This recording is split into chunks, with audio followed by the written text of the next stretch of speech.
અંકલેશ્વર શહેરના કાગડીવાડ અને ઉમરવાડા રોડ ઉપર વ્હાઇટ પર્લ સોસાયટીમાંથી શહેર એ ડિવિઝન પોલીસે 3.48 લાખનો ઇંગ્લિશ દારૂનો જથ્થો ઝડપી પાડી એક ઈસમની ધરપકડ કરી બુટલેગર સહિત 3 ઈસમોને વોન્ટેડ જાહેર કરી વધુ તપાસ હાથ ધરી છે.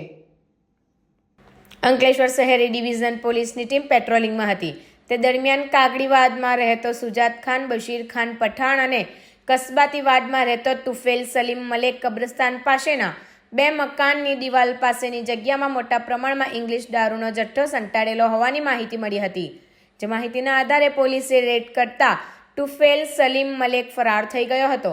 પોલીસે સ્થળ પરથી ₹2.21 લાખનો ઇંગ્લિશ દારૂનો જથ્થો જપ્ત કરી કુખ્યાત બુટલેગર સુજાત ખાન પઠાણ અને તુફેલ મલેકને વોન્ટેડ જાહેર કરી તેઓ વિરુદ્ધ ગુનો નોંધી તપાસ હાથ ધરી છે.